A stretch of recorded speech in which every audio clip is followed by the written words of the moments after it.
Hello friends, स्वागत है आपका फिर से एक नई वीडियो पर। तो देखो फ्रेंड्स, आज के इस वीडियो में हम क्या जानेंगे कि प्रायिकता चल रही है हमारी। लास्ट वीडियो में प्रायिकता ही चल रहा था, प्रश्नावली 13.3। तो 13.3 का हम क्वेश्चन नंबर 5 करेंगे इस वीडियो में। तो पिछले वीडियो में हम क्वेश्चन नंबर 4 तक कवर कर चुके हैं। अगर आपने वो नहीं देखे तो वीडियो के डिस्क्रिप्शन में जाइए और वहां जाके उनको जरूर देखें। सारे क्वेश्चन देखो बेस प्रमेय पर आधारित है और सारे क्वेश्चन हम बिल्कुल एक जैसा फंडामेंटल चल रहा है, बस थोड़ा कुछ हल्का सा अलग हटके मिलता है, बस क्वेश्चन को समझना। बाकी का जो प्रोसेस है हमारे बेस प्रमेय का वो सेम है हर क्वेश्चन में। तो देखो करते हैं इस वीडियो को भी स्टार्ट। तो इस वीडियो में क्या कह रहा है कि देखो क्या बोल रहा है, क्वेश्चन को पढ़ो कि जो हमें देखो जो प्रोसेस होती है घटना E1 ज्ञात करना, घटना E2, और फिर जो हम घटना A मानते हैं ना वो हमारा मेन टास्क होता है ना। तो करते हैं हम देखो स्टार्ट वीडियो को। तो इसमें क्या बोल रहा है कि किसी विशेष रोग के निदान के लिए, मतलब कि कोई रोग है कि उसके निदान, मतलब कि निदान का मतलब कि उसको खत्म करने के लिए रक्त की जांच,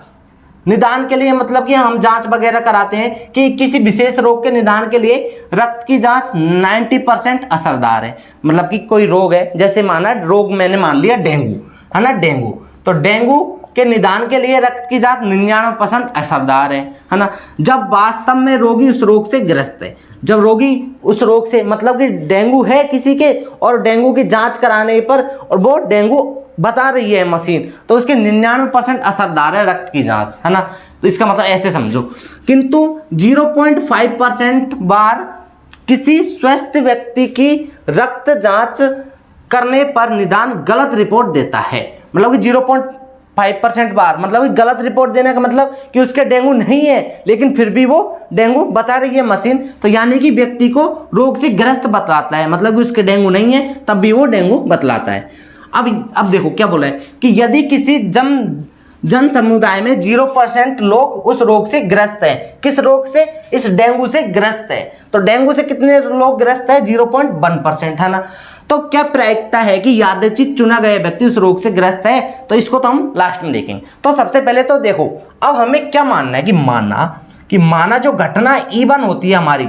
अब देखो घटना E1, अब देखो घटना E1 क्या मानूंगा मैं, आप बताइए घटना E1 क्या मानूंगा कि जो घटना मुझे क्या है, मतलब कि जो घटना E1 होती है वो क्या होती है, हमें एक तरह से ज्ञात होती है। हम जैसे कंडीशन पर प्रोबेबिलिटी में A/E1 निकालते हैं स्टेप में, तो A घटना तो हम जो मानेंगे वो हो जाएगी और E1 घटना हमें जो ज्ञात होती है। तो देखो हमें क्या ज्ञात है कि जो हमें देखो ये क्या है कि डेंगू के रोग के निदान की रक्त जांच का असरदार है, रक्त जांच हो रही है डेंगू की। लेकिन एक्चुअल में जो रोग है, देखो क्वेश्चन है ना, बड़ा इंपॉर्टेंट क्वेश्चन है, मैं फिर से बताता हूं ये बड़ा इंपॉर्टेंट क्वेश्चन है, इसमें कंफ्यूजन ज्यादा होती है ना। तो देखो यहाँ देखो कि जो रोगी का रक्त जांच तो है 99% असरदार, लेकिन वो देखना है कि रोग कौन सा हो रहा है। तो हमारे पास देखो घटना E1 का क्या मानेंगे कि रोगी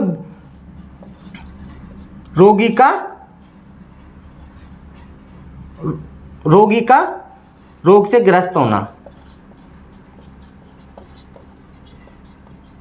मतलब कि जो ग्रस्त होना, है ना, या ऐसे लिखना है कि रोग से ग्रस्त होना, ऐसे लिख दो सिंपली वर्ड में कि रोग से ग्रस्त होना, रोग से ग्रस्त होना। क्या लिख दिया मैंने कि घटना E1 है वो क्या मान ली मैंने, रोग से ग्रस्त होना। अब इसकी प्रायिकता ऑफ E1 मतलब कि रोग से कितने % व्यक्ति ग्रस्त है। तो देखो हमने बता रखा है इस क्वेश्चन में कि यदि किसी जन समुदाय के 0.1 लोग उस रोग से ग्रस्त है, तो रोग से ग्रस्त कौन कौन से व्यक्ति है, 0.1%। तो 0.1%, और इसको हम वैसे निकाल लेते हैं आंसर, हमें मिश्र भिन्न में चाहिए, है ना, साधारण भिन्न में, सॉरी। तो उसमें निकालते हैं, तो देखो 0.1/100। अब इस एक पॉइंट को और हटाएंगे तो एक जीरो और आ जाएगी, तो 1/1000 हो जाएगी ये PE1। अब ऐसे ही घटना E2, तो घटना E2 क्या हो जाएगा मेरे पास, रोग से ग्रस्त होना, तो E1 हो गया। अब घटना E2 रोग से ग्रस्त नहीं होना, तो ग्रस्त नहीं होगा तो वो क्या होगा, निरोगी होगा। तो इसको लिख सकते हैं हम निरोगी होना। क्या लिख सकते हैं कि निरोगी होना। सिंपल सी बात, आया होगा आपको समझ में। तो देखो निरोगी होने का मतलब कि देखो हमें पता है कि दो प्रायिकताओं का योग 1 होता है, तो इसका मतलब हमने रोग से ग्रस्त होना निकाल लिया। अगर मुझे निरोगी होना चाहिए तो मैं क्या करूंगा, सिंपल सी बात है, इसको 1 माइनस ये जो प्रायिकता आई है इसको घटा दूंगा।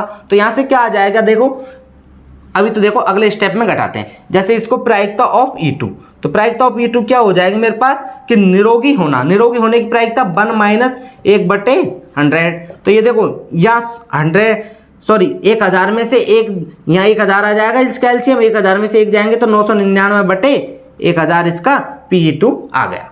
अब देखो भाई, अब यहाँ तक तो क्लियर हुआ होगा ना। अब हमें जो माना घटना ए है, जो घटना ए है वो क्या मानेंगे हम कि घटना ए है। देखो ये तो हो गया रोग है ना, और ये होगा निरोग, मतलब एक तो व्यक्ति होगा जो रोगी हो गया और एक हो गया निरोगी होगा। अब क्या कर रहे हैं कि क्वेश्चन में क्या दे रहा कि रक्त जांच का असरदार होना। अब हम जो घटना ए मानेंगे ना वही मानेंगे कि रक्त जांच का असरदार होना, इसको मान लिया हमने घटना ए।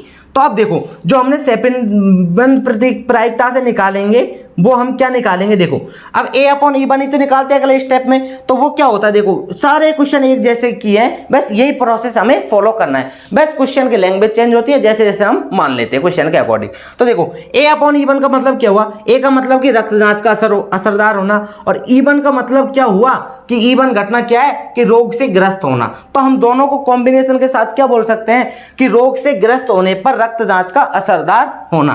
तो हम लिख सकते हैं यहां पर कि रोग से ग्रस्त होने पर रक्त जांच का असरदार होना। देखो रोग से ग्रस्त होने पर रक्त जांच का असरदार होना, अब वही तो दे रखा है कि किसी विशेष रोग के निदान के लिए रक्त की जांच 99% असरदार है, जबकि वास्तव में रोगी इस रोग से ग्रस्त है। तो इसने साफ साफ दे रखा है कि रोग से ग्रस्त होने पर रक्त जांच का असरदार कितना है, 90% है। तो 90% का मतलब क्या हो गया कि 99/100 ये हो गया है ना, सिंपल सी बात ये है। अब ऐसे ही PA/E2 चाहिए मुझे, तो वो क्या हो जाएगा कि देखो A तो क्या है रक्त जांच का असरदार होना, लेकिन E2 क्या है निरोगी होना। तो हम लिख सकते हैं यहां पर कि निरोगी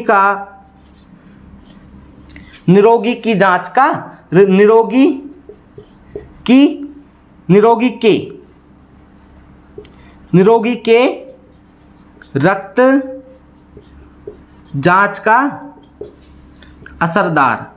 असरदार होना, मतलब कि कोई व्यक्ति उस रोग से ग्रसित है ही नहीं, लेकिन जो वो मशीन बता रही है वो जबरदस्ती उसको क्या बता रहे हैं, रोग से ग्रस्त बता रहे हैं। तो उसकी प्रायिकता क्या होगी, देखो क्वेश्चन में साफ साफ दे रखा है कि किंतु 0.5% बार किसी स्वस्थ व्यक्ति की जांच करने पर निदान गलत रिपोर्ट देता है। इसका मतलब यही तो हुआ कि वो निरोगी है लेकिन फिर भी उसकी जांच क्या हो रही है, पॉजिटिव आ रही है। असरदार का मतलब कि उसकी जांच क्या आ रही है, पॉजिटिव आ रही है, उसके डेंगू बता रहा है जबरदस्ती, है ना, कि रिपोर्ट गलत आ रही है। यानी क्वेश्चन ने देखो साफ साफ दे रखा है, यानी कि व्यक्ति को रोग से ग्रस्त बतलाता है कि जबकि उसके रोग है ही नहीं, लेकिन वो जबरदस्ती इसको ग्रस्त बतलाता है। तो यही तो बोल रहा है कि रोगी के रक्त के जांच का असरदार होना निरोगी का। तो कितना है 0.5% है ना, और इसको कैसे लिख सकते हैं 0.5/100। तो देखो सिंपल सी बात है कि ये एक पॉइंट हटेगा तो एक जीरो नीचे आ जाएगी, तो 5/1000 आ जाएगा। सिंपल सी बात ये है। अब देखो अब हमें करना है ज्ञात करना है कि ज्ञात क्या करना है। देखो अब आगे देखो क्वेश्चन में क्या बोल रहा है कि रोग से, तो क्या प्रायिकता है कि कोई यादृच्छिक चुना गया व्यक्ति, अब एक समुदाय में से जन समुदाय, ये पूरा क्या है जन समुदाय, इसमें से एक व्यक्ति को चुना गया, उस व्यक्ति उस रोग से ग्रस्त होना, है ना, ये हमें ज्ञात करना है। देखो प्रायिकता क्या प्रायिकता है कि कोई व्यक्ति यादृच्छिक चुना गया व्यक्ति उस रोग से ग्रस्त है। तो हम क्या लिख सकते हैं, ज्ञात क्या करेंगे कि व्यक्ति का रोगग्रस्त होना। अब ये रोगग्रस्त होना यदि उसके रक्त की जांच में यह बताया गया कि उसे रोग है, जबकि अब हम आगे लिख सकते हैं कि जबकि उसे वास्तव में रोग है, जबकि उसे वास्तव में वह रोग है। है ना, ये लिख सकते हैं। तो इसका मतलब क्या हुआ, अब देखो हम कैसे बेज प्रमेय में ये तो होता है कि जो हमें पास ये घटना होती है इन्हीं का तो उल्टा एक हमें ज्ञात करना होता है। जैसे 3 घटना होती है तो उन तीनों में से एक चीज हमें उल्टी ज्ञात करनी होती है। तो इसका मतलब देखो कि व्यक्ति का रोगग्रस्त होना, तो रोगग्रस्त होना तो क्या आ गया हमारा E1, रोग से ग्रसित होना। और जबकि उसे वास्तव में रोग है तो घटना एक, तो उसे वास्तव में एक घटना क्या है, रक्त जांच का असरदार होना। तो ये देखो घटना हम कैसे फाइंड करेंगे कि हमें निकालना क्या है। देखो फिर से मैं बताता हूं कि व्यक्ति का रोगग्रस्त होना और जबकि उसे वास्तव में ही रोग है, यानी कि रोगग्रस्त होने का मतलब क्या आ रहा है कि रक्त जांच का, ये क्या बोल रहा है, रक्त जांच सॉरी रक्त जांच असरदार होना।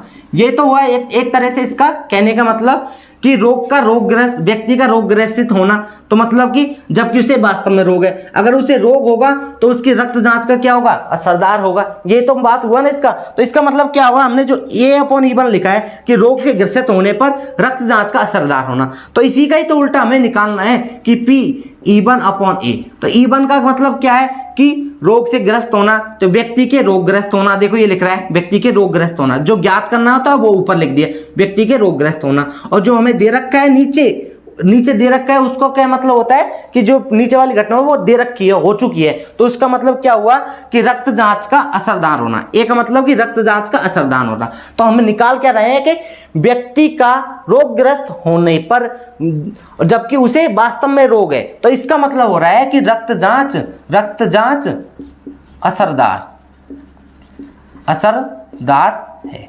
यहां लिख सकते हैं इसके नीचे, ना कि इसको हटा दो, है ना, आया होगा सिंपल, है ना, कि जबकि उसे रोगग्रस्त है E1 और A का मतलब रक्त जांच का असरदार होना, कि उसे वास्तव में रोग है, रोग होगा तभी तो असरदार होगी रक्त जांच, है ना। अब देखो ये हमें निकालना है ना। अब देखो हम क्या करेंगे, अब बेज प्रमेय से, तो बेज प्रमेय से हम पता है कि सिंपल सी बात है कि बेज प्रमेय से हम अब इसको निकाल सकते हैं कि P/E1/A। तो बेज प्रमेय क्या होती है कि अब देखो ये वाला है तो इसको ऊपर लिख देंगे P/E1 इंटू में PA/E1। अब बेज प्रमेय का ये फॉर्मूला आपको रटी गया होगा बिल्कुल, है ना। P/E1 इंटू इस तरह से याद हो गया होगा आपको, आधी रात पे पूछा जाएगा, सपने में पूछा जाएगा, तब भी आपको बेज प्रमेय क्या हो जाएगी, याद आ जाएगी, है ना। तो मैंने बताया है फर्स्ट वीडियो में प्रायिकता बराबर प्यार, तो ये आपको हो चुका होगा अब तक तो, है ना। आप अगर आपने कंटिन्यू वीडियो देखे होंगे थे और बिल्कुल सपनों में सिक्के और पासे भी आ रहे होंगे। अब देखो P/E1, तो P/E1 मतलब कि 1/1000, है ना, इंटू में PA/E1 कितना है 99/100, है ना। और नीचे क्या आ जाएगा, ये यूं कि तो ही आ जाएगा, है ना। P/E1 का मान क्या है, यही, और PA/E1 का मान क्या है, यही जो ये लिख रखा है हमने ऊपर। अब ऐसे ही P/E2 का मान कितना है, देखो 999/1000, है ना, यही तो है। एंड इनटू में PA/E2 का मान 5/1000, 5/1000। अब देखो ऊपर तो क्या बन गया 99 इसको गुणा करेंगे तो 50 हो जाएगी ये, है ना। और नीचे क्या बन जाएगा, देखो इधर इसको करेंगे तो इधर तो यही बनेगा, है ना, कि इसको इधर करेंगे तो 99 और 50 3 4 5 हो गया ना, 50 प्लस। अब इनको गुणा करें 9×5 = 45, 4 49, 9×5 है ना, 9×5 आएगा ये, है ना। और नीचे तीन और 3 6 0 बन जाएंगे, 3 और 3 6। अब देखो अब इसको आगे सॉल्व कीजिए तो ये देखो 99 और 50, है ना, ये हो गया।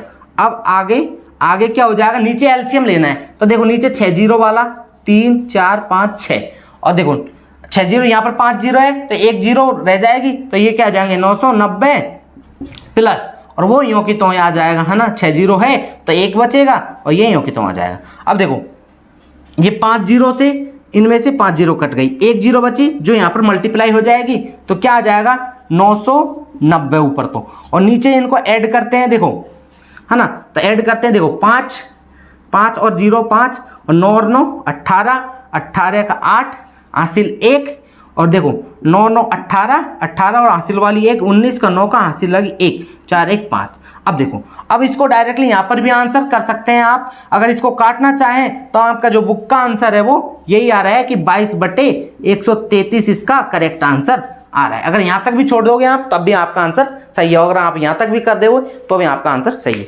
तो आइए फ्रेंड्स, देखो कितना ही डिफिकल्ट क्वेश्चन था एंड कठिन क्वेश्चन था, जो मैंने आपको इस तरह से सॉल्व करके बता दिया, चुटकियों में आप सॉल्व, बस कुछ नहीं, बस आपको हल्का सा क्वेश्चन समझना है और बिल्कुल इस तरह से सॉल्व हो जाए।